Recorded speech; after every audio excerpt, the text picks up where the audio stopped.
حتى الشيخ ربيع إن شاء الله يعرف هذه المسائل.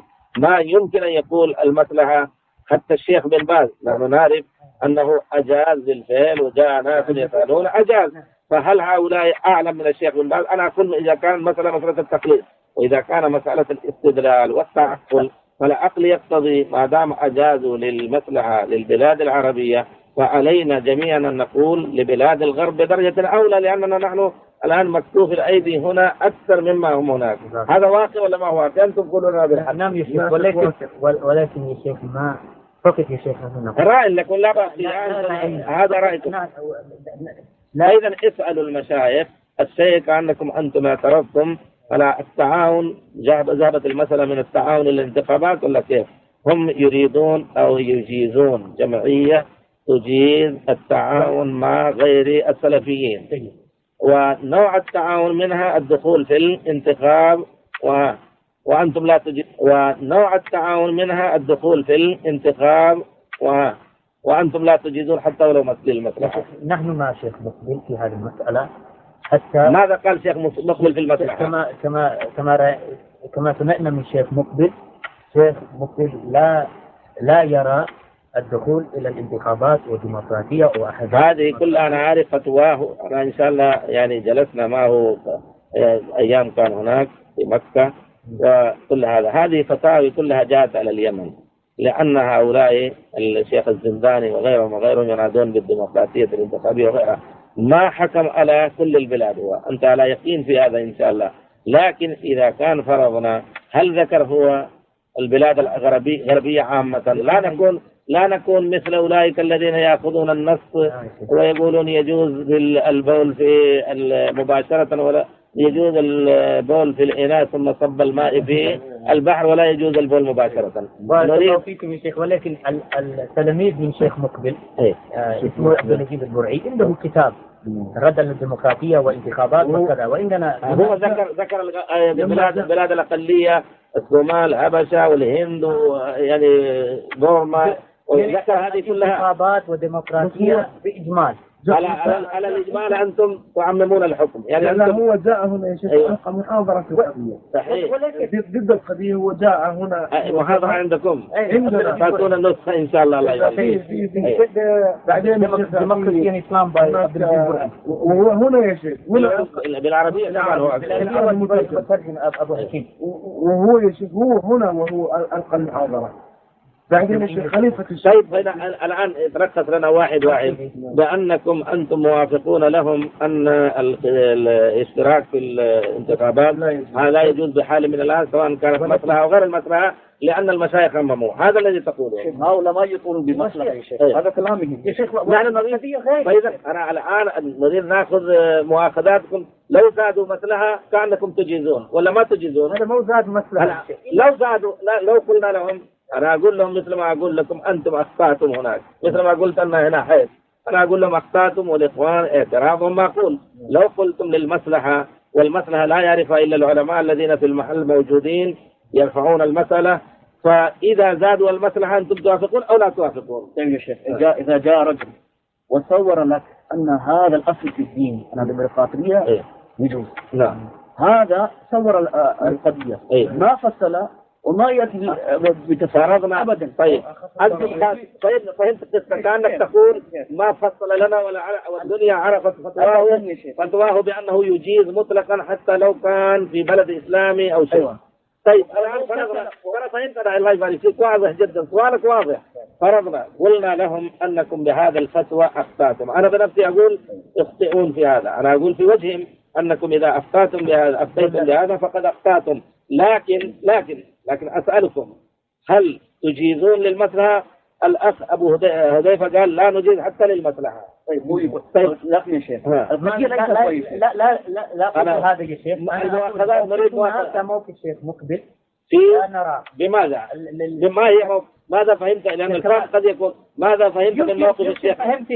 ماذا فهمت؟ غير صحيح. لكن ماذا فهمت من موقف الشيخ مقبل وغيره؟ لا الشيخ مقبل لا أجاز للدخول الانتخابات بالإطلاق. هذا الإطلاق. طيب الإطلاق هذا فهمنا. يمكن وعلى الإطلاق أنت تفهم أنه حتى في بلاد الغرب وغيرها أو بلاد الأقلية لا تجيز أنت الدخول. أنا أريد منك عارف يعني هذا الفهم. لأن لا نرى المصلحة في هذا البلد.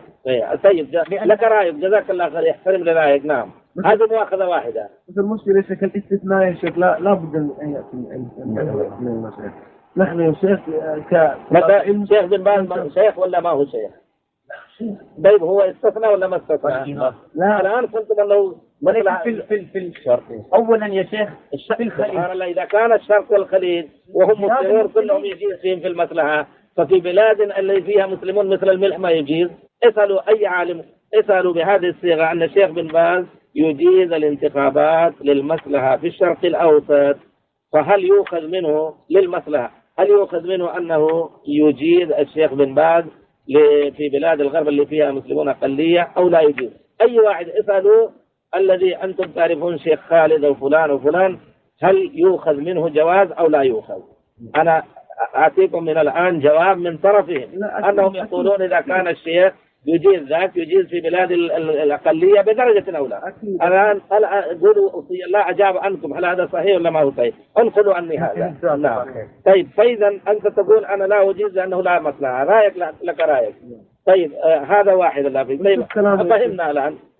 فهمنا الآن خلاص. الذي لا يشارك هذا كلام في الانتخابات، هذا كلامه. هذا كلام الذي لا يشارك في الانتخابات يجب يكون عاصيا.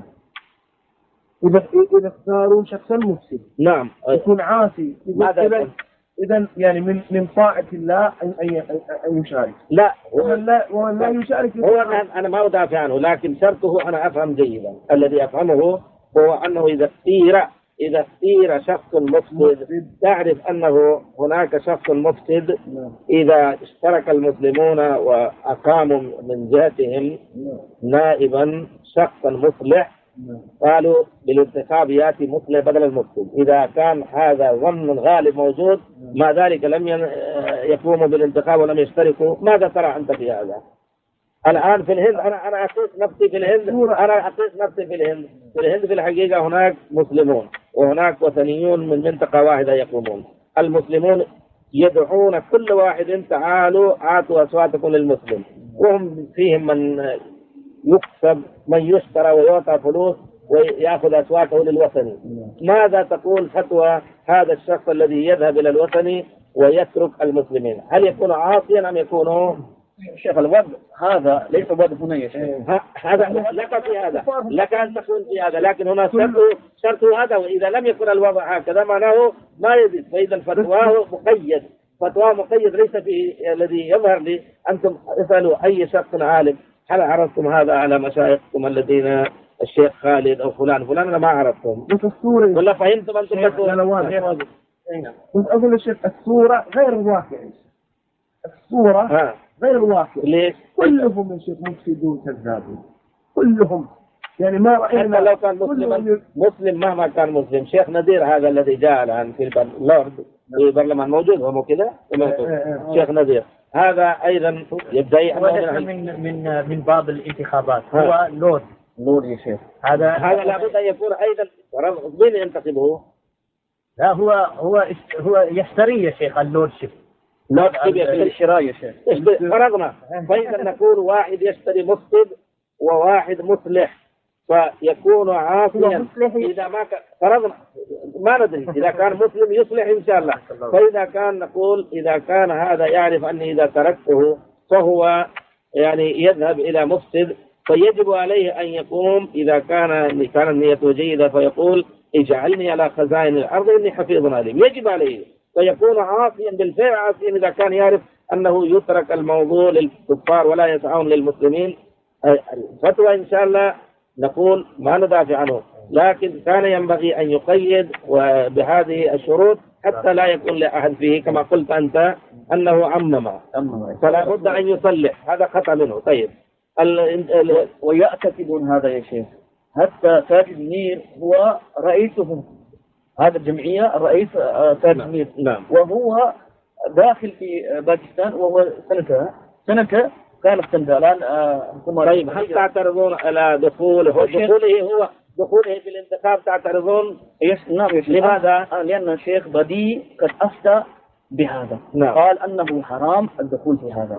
في باكستان يا شيخ هو يقول بهذا. لا، الانتخاب مطلقا حرم هو، قال أما إذا كانوا ابتلي المسلمون هذا رأي آخر. هذا رأي آخر، ولكن قال شيخ بديع أنهم إيش قال؟ في البلاد الإسلامية الديمقراطية. أنا أقول في البلاد الإسلامية الانتخابات ليس طريق الحكم أبدا، هذا ليس شرعيا. لكن الكلام في البلاد الكفر، الشيخ إذا أفتى هناك فهؤلاء الآن إذا كان أحد دخل عن طريق الانتخابات فأخطأ، نحن نريد نترك هؤلاء.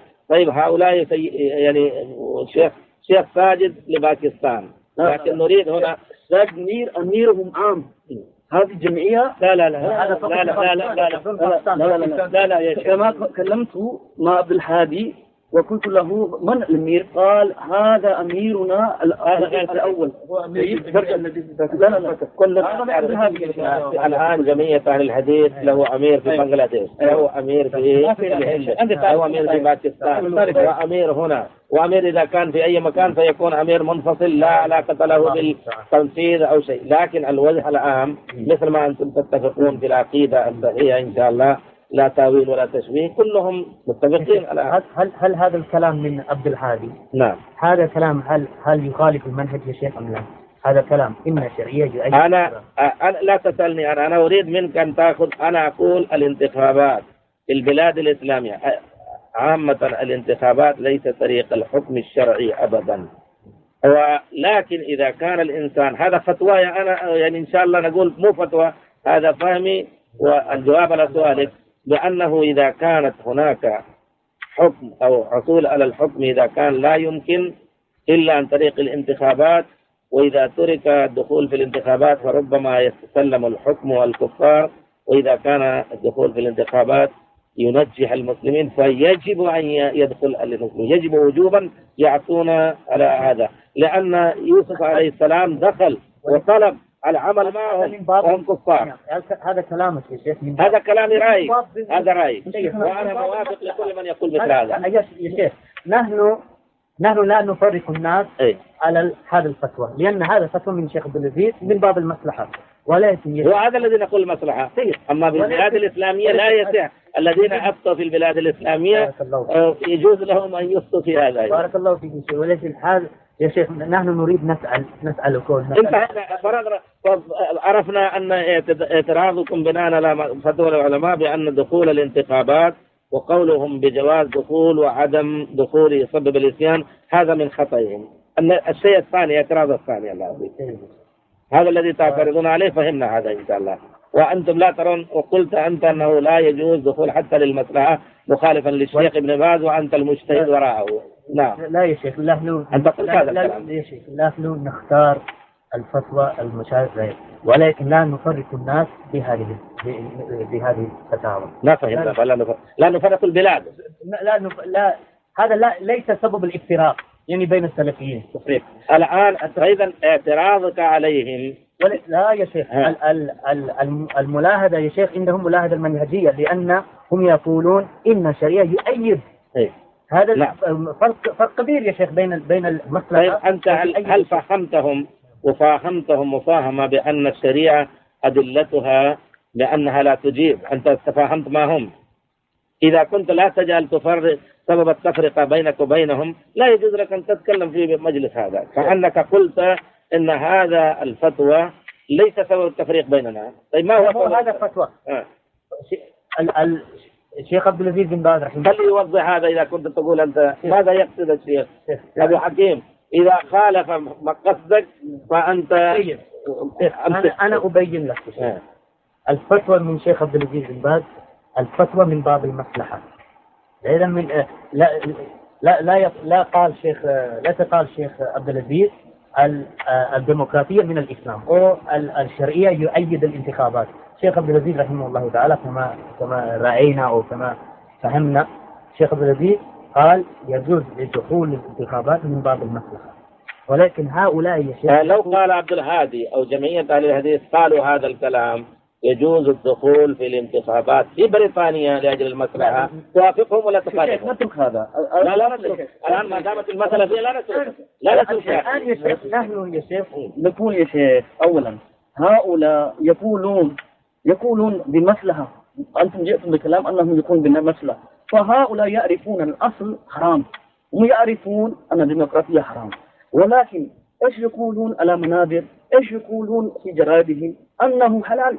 الآن نقول هذا فهمنا يا شيخ، قلنا أن هذا التعميم إذا كان يفهم منه التعميم هو إن اختير، الشرط معقول في كل مكان مقبول، لكن قلت أنهم إذا كانوا يجيزون على الإطلاق فهم مخطئون. أنا موافق معك، وأنت مختلف معهم لأجل أنهم يعممون، أو مختلف معهم لأجل أنهم يجيزون مطلقا. يجيزون يا شيخ ما يأتون بتفصيل. طيب ما يأتون بتفصيل فأنت اختلافك صحيح، نحن نقول معك إذا كانوا هم يطلقون فهم مخطئين، فرغنا من هذا. أنت ماذا تقول في هذا؟ المصلحة تقبل أو ما تقبل؟ بس أنت تتكلم في الوسط، أنت تقول مصلحة يجوز أو لا يجوز. شيخ بن باز أفتى لأجل المصلحة. هل يجوز في بلاد العربية مصلحة ولا تجوز هذه نفسها في والذي سمعنا من شيخ مقبل أنه لا يجوز مصلحة. لا يجوز حتى مصلحة. شيخ مقبل قال حتى مصلحة. طيب انتهينا. اعتراضكم على أنهم يجيزون، واعتراض الثاني ايش هو؟ الشيخ عن غير الشيخ لا اتركوا الآن فانتهينا، لا ناسي شيء وقت في الحقيقة الآن والله جاء الوقت. أنا أريد أجلس معكم كثير. متى يمكن أجي؟ هل أجي يمكن بعد ساعة سنتين ثلاثة أجي؟ أجي أجلس إن شاء الله. لأن عندي موعد الله فيكم. نمشي الآن. هل غير الشيخ عبد العزيز يعني أفتى بهذا الفتوى؟ هو أفتى ولم يفتي. إذا كان الشيخ بن باز أفتى فهمنا. هل تريد أنه غير الشيخ بن باز إذا أفتى شيء فهو الذي يجوز، وإذا كان الشيخ بن باز منفرد لا يجوز؟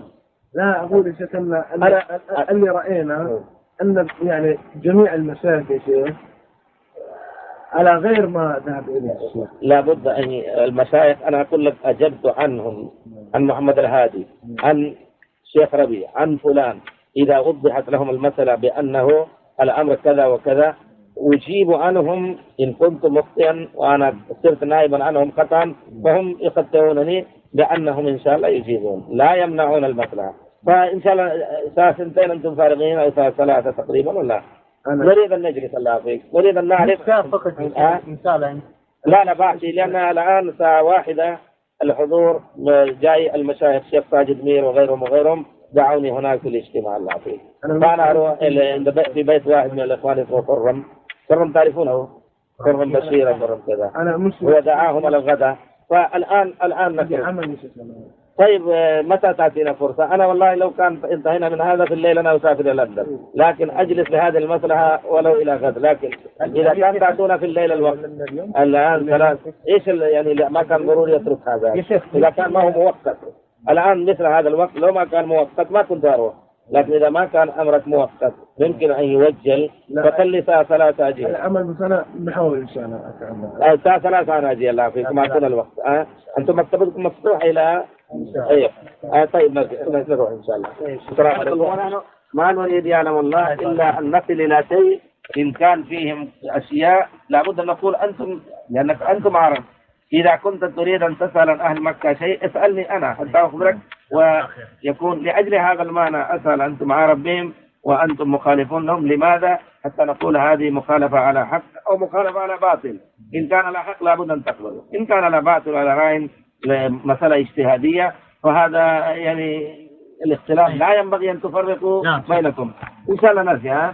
لا بد أن نكون ساعة ثلاثة لكن إذا تأخرنا مثل ما حصل حاصل شيء مسافرة، لكن لا بد أن أجي إن شاء الله. ولا تؤاخذوا شيئا، أنا ما جيت إلا أنا أعرف، أنا ما يهمني هذا ولا يهمني أنتم إلا لأجل السلفية فقط. أريد أعرف أن ما هي الأخطاء التي هم يرتكبون حتى يرجعوا عنه، وما هي الأخطاء التي أنتم فهمتم خطأ، فأنا أفهم ربما أكون خاطئ منها. الله يبارك فيك. سبحانك الله.